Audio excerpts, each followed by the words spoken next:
নমস্কার বন্ধুরা, আমি দেবপ্রসাদ। বন্ধুরা আপনারা কেমন আছেন? আশা করি ভালো আছে। তো বন্ধুরা, দেবপ্রসাদ অনলাইন সেন্টারে আপনাদেরকে স্বাগত জানাই।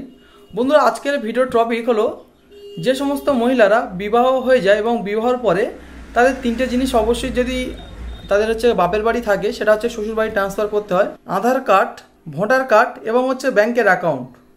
তো দেখুন বন্ধুরা, আধার কার্ড, ভোটার কার্ড আপনারা কীভাবে ট্রান্সফার করবেন। তো আপনাদের যদি ম্যারেজ সার্টিফিকেট থাকে, যে বিয়ে হয়েছে তার প্রমাণপত্র হিসাবে যদি আপনাদের ম্যারেজ সার্টিফিকেট থাকে, তো সেক্ষেত্রে আপনারা ম্যারেজ সার্টিফিকেট দিয়ে আপনারা আধার কার্ড ট্রান্সফার করতে পারবেন এবং ভোটার কার্ডও বন্ধুরা আপনারা ট্রান্সফার করতে পারবেন। তো বন্ধুরা, এবার বলে রাখি আপনার ব্যাংকের অ্যাকাউন্ট কীভাবে চেঞ্জ করবেন। তো দেখুন বন্ধুরা, যেহেতু বিয়ের পরে আপনাদের যে আধার কার্ডে আপনার টাইটেল চেঞ্জ করে স্বামীর ঠিকানায় করেছেন এবং আপনার ভোটার কার্ডের সেম টাইটেল চেঞ্জ করে স্বামীর ঠিকানা করেছেন এবং গার্জিয়ান স্বামী হয়ে আছে এবং আপনার অ্যাড্রেসও চেঞ্জ করেছেন, সেক্ষেত্রে যে আপনার ব্যাংকের অ্যাকাউন্ট আছে সেই ব্যাংকের অ্যাকাউন্ট বাপের বাড়ি সেই ব্যাংকের অ্যাকাউন্টের সাথে আপনার স্বামীর অ্যাকাউন্টে ম্যাচ করছে না। তো সেক্ষেত্রে আপনারা আপনাদের ব্যাংকে গিয়ে কেআইসি ফর্ম জমা দিতে হবে এবং কেআইসি ফর্মের সাথে আপনাদের কিছু ডকুমেন্টস প্রুফ হিসাবে দিতে হবে।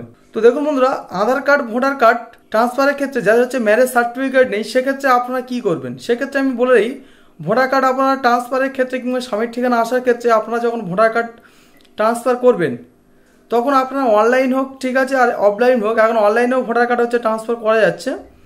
তো সেক্ষেত্রে আপনাদের পঞ্চায়েত সার্টিফিকেট দিয়ে আপনারা সেটা ট্রান্সফার করতে পারেন।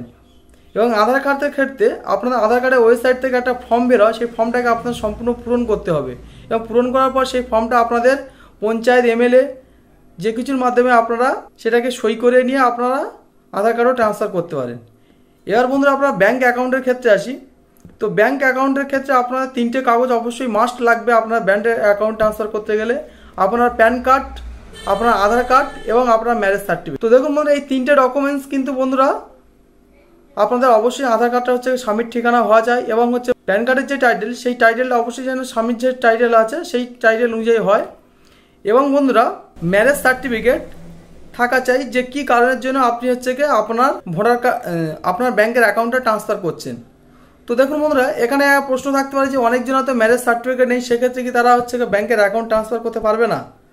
কি আপনার ব্যাংকের অ্যাকাউন্টে যে নাম আছে সেই নাম অথবা গার্জিয়ানের নাম চেঞ্জ করতে পারবে না? বন্ধুরা, অবশ্যই পারবে। সেক্ষেত্রে আপনাদের কি করতে হবে, আপনারা একটা কোর্ট থেকে ফার্স্ট ক্লাস ম্যাজিস্ট্রেটের এফিডেভিট করে নিতে হবে এবং সেটা জেরক্স করে জমা দিতে হবে। তো বন্ধুরা, এই যে তিনটে ডকুমেন্টস আপনারা জেরক্স করে আপনাদের কেআইসি ফর্মটাকে পূরণ করবেন এবং সাথে এক কপি ফটো জমা দিতে হবে। তো বন্ধুরা, কিছু কথা বলে রাখি, যে সমস্ত ব্যাংকের বই সিএসপি ব্যাংকের অ্যাকাউন্ট, হয়তো আপনার মেন ব্রাঞ্চের অ্যাকাউন্ট না, আপনার সিএসপির অ্যাকাউন্ট, তো সেক্ষেত্রে আপনি বলে রাখি আপনার যে ডকুমেন্টসগুলো আপনার জেরক্স করলেন সেই প্রতিটা ডকুমেন্টসের উপরে আপনার যে সিএসপি আছে সেই সিএসপির কাছে কিন্তু অবশ্যই আপনি স্ট্যাম্প সিগনেচার করবেন। করার পর বন্ধুরা, আপনার যে মেন ব্রাঞ্চ হবে ব্যাংকে, সেই ব্যাংকে আপনারা জমা দেবেন।